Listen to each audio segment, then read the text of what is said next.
नमस्कार, मैं हूं रत्ना और आप देख रहे हैं सी न्यूज़ भारत। रुक करते महाराष्ट्र बुलेटिन की और बात होगी धूले की, जहां डिस्ट्रिक्ट कलेक्टर ऑफिस के बाहर विपक्षी पार्टियों ने ईवीएम हटाओ देश बचाओ जैसे नारे लगाते हुए विरोध प्रदर्शन किया। साथ ही बात होगी नासिक की, जहां धोखाधड़ी के जुर्म में पिछले 2 महीनों से वांटेड 2 आरोपियों को गिरफ्तार किया गया। तमाम खबरों पर विस्तार से चर्चा करेंगे।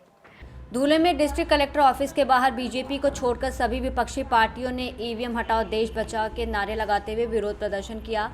उन्होंने ईवीएम सिस्टम पर बड़े पैमाने पर हेरफेर और चुनाव की पारदर्शिता में कमी के आरोप लगाए और कर्नाटक सरकार की नीति का हवाला देते हुए आगामी जिला परिषद, पंचायत समिति और ग्राम पंचायत चुनाव सिर्फ बैलेट पेपर पर कराने की मांग की। उद्धव ठाकरे शिवसेना नेता नरेंद्र परदेशी ने भी वोटों की गिनती और ईवीएम पर भरोसे पर सवाल उठाया और चुनाव आयोग की दलीलों को खारिज करते हुए भविष्य में तेज जन आंदोलन की चेतावनी दी। महानगरपालिकेच्या निवडणुकांचे निकाल पाहता आता तर आम्हाला एकदम खात्री झाली आहे की ईव्हीएम मध्ये प्रचंड भ्रष्टाचार, प्रचंड घोटाळा होत आहे। ज्या नगरसेवकांनी आणि जे उमेदवार गल्लीत सुद्धा माहीत नाही अशा उमेदवारांनी 5-5 हजाराचा लीड घेतला आहे। नगरसेवकांना 9-9 हजार, 10-10 हजार मतं भेटतात। हे फक्त वेळात होऊ शकतं। या ईव्हीएम मध्ये 25 ते 30 टक्के म्हणजे जवळपास 3000 मतं एकदम टाकली जातात। त्याच्यानंतर परत डुप्लिकेट मतं केली जातात, शाही पुसली जाते आणि मतांवर मतं होत राहतात। म्हणून या यंत्रणेवर निवडणूक आयोग आमचा आता विश्वास झालेला नाही। या निवडणुका या बॅलेट पेपरनेच झाल्या पाहिजेत। कर्नाटक सरकारने नुकतंच धोरण आखलं आहे की सर्व निवडणुका आता बॅलेट पेपरवर होतील। निवडणूक आयोगाचा अत्यंत तकलादू जो युक्तिवाद आहे की कागदावर खर्च होतो आणि मतमोजणीला उशीर लागतो, हे एकदम तकलादू कारण आहे। आपण मागच्या वेळेस पाहिलं की त्या निवडणुकीचे निकाल झाले आणि आपल्याला एक महिना निकालाची वाट पाहावी लागली। म्हणून आम्ही सर्व विरोधी पक्ष या ठिकाणी सामील आहेत, धुळ्यात आहेत। आम्ही नम्र विनंती करतो की या निवडणुका आता स्थानिक स्वराज्य संस्थेच्या जिल्हा परिषद, पंचायत समिती, ग्रामपंचायत या निवडणुका बॅलेट पेपरवर झाल्या पाहिजेत। अन्यथा आम्ही रस्त्यावर उतरू, तीव्र आंदोलन छेडू आणि त्या अनुषंगाने जे काही परिणाम होत असतील त्याला सर्वस्वी हे शासन जबाबदार राहील, या निमित्ताने सांगू इच्छितो। धूले से सी न्यूज़ संवाददाता नीलेश परदेशी की रिपोर्ट। नासिक में क्राइम ब्रांच यूनिट 2 ने धोखाधड़ी के आरोपियों सचिन खिल्लारे और गणेश जगदाले को गिरफ्तार किया है।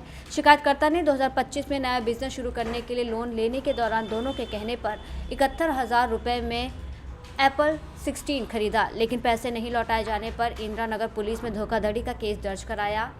पुलिस ने गुप्त सूत्रों से जानकारी पाकर अतुल डेरी, उत्तम नगर, CIDCO नासिक में दोनों आरोपियों को हिरासत में लिया और क्राइम ब्रांच टीम ने उन्हें आगे की जांच के लिए इंदिरा नगर पुलिस स्टेशन को सौंप दिया। इस कार्रवाई में HS Sandeep Karnik, police commissioner HS, Kiran Kumar Chauhan, deputy commissioner of police crime और HS Sandeep Mitke, assistant commissioner of police crime Nashik city का मार्गदर्शन रहा। नासिक से सी न्यूज़ संवाददाता प्रकाश खैरे की रिपोर्ट। परभणी के लोक निर्माण विभाग में कुछ अधिकारी और कर्मचारी पिछले 8 से 18 वर्षों से एक ही स्थान पर जमे हुए हैं और उनके ऊपर करोड़ों रुपए के भ्रष्टाचार के आरोप हैं। इस मामले में सुरेंद्र देशमुख ने 22 जनवरी से नांदेड़ के लोक निर्माण विभाग क्षेत्रीय मुख्य अभियंता कार्यालय के सामने आमरण अनशन शुरू किया है, जिसमें उन्होंने भ्रष्ट अधिकारियों को विभाग से हटाने, उनके खिलाफ अनुशासनात्मक कार्रवाई और मामला दर्ज करने की मांग की।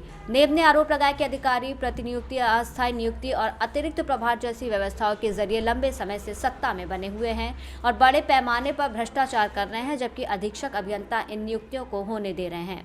मी सुरेंद्र दत्तात्रय नेब देशमुख, राहणार शेळगाव, तालुका सोनपेठ, जिल्हा परभणी येथील असून परभणीतली सार्वजनिक बांधकाम विभाग परभणी येथे भ्रष्टाचारी अधिकारी यांच्या विरुद्ध न्याय मागण्यासाठी मी अधीक्षक अभियंता यांच्या कार्यालयासमोर आमरण उपोषणास बसलेलो आहे। काय कारण आहे? भ्रष्टाचार केला, भ्रष्टाचाराचा आरोप म्हणत आहेत। कोणत्या अधिकाऱ्यांचा कसा भ्रष्टाचार आहे? इथं बरेच अधिकारी असे आहेत, कर्मचारी आणि अधिकारी मागील 8 ते 18 वर्षापासून एकाच ठिकाणी एकाच विभागात काम करतात। त्यांना महाराष्ट्र शासनाचा GR आहे, ते महाराष्ट्र शासनाचा GRचा कुठलाही अनुपालन करत नाहीत आणि एकाच टेबलवर करोडो रुपये कमवतात। असे बरेच अधिकारी आहेत।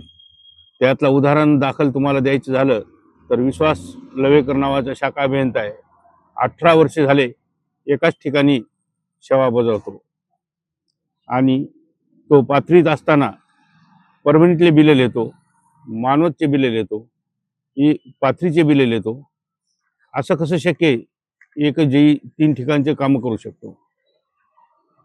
आपण दानवे साहेबांकडे सुद्धा तक्रार केलेली आहे. हा, विरोधी पक्षनेते असताना, दानवे साहेब असताना मी त्यांच्याकडे न्याय मागण्यासाठी गेलो होतो. त्यांनी इथं पत्र दिलं होतं, याची चौकशी झाली पाहिजे. यांनी ते पत्र दाबलं, त्याच्यावर कुठलीही चौकशी केली नाही.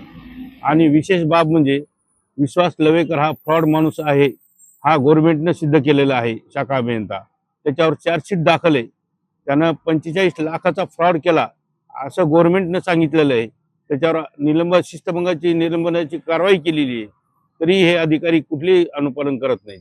आपल्या निवेदनावर एक मुद्दा उपस्थित आहे की स्थानिक जे अधिकारी आहेत सार्वजनिक बांधकाम विभागामध्ये त्यांनी झाडे तोडण्याचे बिल परस्पर उचलून घेतल्याचा आरोप आपला आहे. तर ते असं आहे साहेब की एक गुळकणकुपटा नावाचं गाव आहे. त्या गुळकणकुपट्याच्या कामावर विश्वास लवेकरनं बोगस बिल उचलून खाल्लेलं आहे. त्याचे माझ्याकडे लाईव्ह पुरावे आहेत. मी अधिकाऱ्यांना म्हणतो समिती नेमा आणि चौकशी करा. तर याच्यात एसी यांचे सामील आहेत ह्या भ्रष्टाचारामध्ये. त्यामुळं प्रतिनियुक्त्या करतात आणि ते जेही लोक कर्मचारी खुलेआम भ्रष्टाचार करतात. गावातील नगरपालिका अंतर्गत चालू असलेल्या कामामध्ये अनियमितता दाखवलेली आहे त्यांनी. हा, त्याच्यावर एक समिती नेमली होती. त्या समितीने ह्या सर्व अधिकाऱ्यांना त्याच्यात विश्वास लवेकरनं 45 लाख रुपयाचं बोगस बिल दिलं, हे असं सिद्ध झालेलं आहे. त्याच्यामुळं अनियमितता झालेली आहे आणि त्याच्यावर शिस्तभंग निलंबनाची कारवाई करा, चार्जशीट दाखल करा केलेली आहे. तरी ते अधिकारी करत नाहीत. याचे पुरावे लाईव्ह आहेत आमच्याकडे. विश्वास लवेकर हे कोणाच्याही आदेशाचे पालन करत नाहीत. याचे पुरावे मी तुम्हाला देऊ शकतो डायरेक्ट आता, की हे विश्वास लवेकर नावाची व्यक्ती, मी हे बघा कलेक्टर साहेबाला कळवलंय की हे बोगस बिल सादर करतात. तरी हे मी सादर केल्यानंतर त्यानं बिल सादर केलं. आणि विश्वास लवेकर हा पाथरीमध्ये जॉईनिंगला आहे, याचा पुरावा मी तुम्हाला देतो. हे त्याच्या स्वतःच्या सहीचं पत्र आहे. विश्वास लवेकर हा विश्वास पाथरीमध्ये आहे म्हणून तो स्वतः लिहून देतो. बिल लिहिलेलं सबमिट पुरावा तुम्हाला. बिल सबमिट केलंय, मानवत मधलं बिल सबमिट केलेलं आहे माझ्याकडे. मग एक शाखा अभियंता 3 ठिकाणचे काम कसे बघू शकतो? सुपरविजन कसं होईल आणि कामाचा दर्जा कसा मिळेल? आपण उपोषणाला बसले आहेत आणि तुमच्या डोक्यावर भाऊ न्याय मिळेल का अशी एक टोपी घातलेली आहे. म्हणजे तुमची न्याय मागण्याची भूमिका कोणाकडे आहे? भाऊ हा महाराष्ट्राचे भाऊ, ज्यांना संबोधलं जातं की ते देवा भाऊ, महाराष्ट्राचे सन्माननीय मुख्यमंत्री. कारण का त्यांनी सांगितलेले मी पारदर्शक कारभार करल, पण सार्वजनिक बांधकाम परभणी येथे टोटल भ्रष्टाचार चालू आहे आणि तो एसीच्या आशीर्वादा चालू आहे, खाली आहे. आणि ही साहेब ते येतच नाहीत आमच्याकडे साईडवर. तुमची प्रमुख मागणी काय आहे? चौकशी झाली पाहिजे. जे कोणी प्रतिनियुक्तीवर आहेत कर्मचारी ते गेले पाहिजे आणि लवेकर हा निलंबित झाला पाहिजे.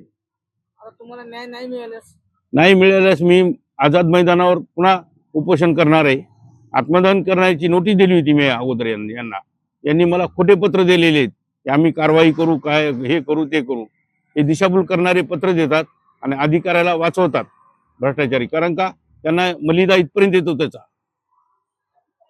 2 दिवसावर 26 जानेवारीमध्ये प्रजासत्ताक दिन आहे, साजरा होत आहे आता जगभरामध्ये, आणि तुम्ही या ठिकाणी भ्रष्टाचारांच्या विरोधामध्ये आमरण उपोषणावर बसले, याकडे कसे पाहता? बाबासाहेबांना संविधानानं अधिकार दिलेला आहे आणि आज 26 जानेवारी हा दिवस असा आहे की इथं न्याय मिळतो आम्हाला. तरी मी ह्या निमित्तानं अधिकाऱ्यांना सांगतोय, सी मॅडम खूप चांगले आहेत, इथले न्याय देतात. त्यांच्याकडे मला जाऊ देत नाहीत, हे लोक बाहेरच्या बाहेर पाठवतात. तरी मी सी मॅडमकडे बसलोय की न्याय द्या मॅडम मला तुम्ही. राज्याचे राज्यमंत्री तथा परभणी जिल्ह्याचे पालकमंत्री मेघना बोर्डीकर साकोरे यांच्याकडे आपण काही मागणी केली का? भ्रष्टाचाराच्या विरोधात, भ्रष्टाचारी अधिकाऱ्यांच्या विरोधामध्ये काही मागणी केली? मी पालकमंत्री मॅडमला महोदयांना अशी हात जोडून विनंती करतो की असे भ्रष्टाचारी अधिकारी परभणी जिल्ह्यातून तात्काळ हाकलून देऊन त्यांच्यावर निलंबनाची कारवाई करावी. कारण का आपला परभणी जिल्हा हा ह्या भ्रष्टाचारानेच खाल्लेला आहे. वरून एवढा निधी येतो, हे सगळे अधिकारी मिळून गायब करतात. कशी रस्त्याची आपली दुर्दशा नीट होणार आहे असे भ्रष्ट अधिकारी भेटल्यानंतर? मॅडम, कळकळीची विनंती तुम्हाला की जनतेला मुक्त करा ह्या भ्रष्टाचार अधिकाऱ्यापासून आणि आमची 82 सार्वजनिक विभाग परभणी भ्रष्टाचार अधिकाऱ्यापासून मुक्त करा, मुक्त करा, भ्रष्टाचार अधिकाऱ्यापासून मुक्त करा, मुक्त। परभनी से सी न्यूज़ संवाददाता रामकिशन की रिपोर्ट। बुलेटिन में फिलहाल इतना ही। देश और दुनिया की तमाम बड़ी खबरों के लिए आप देखते रहिए सी न्यूज़ भारत।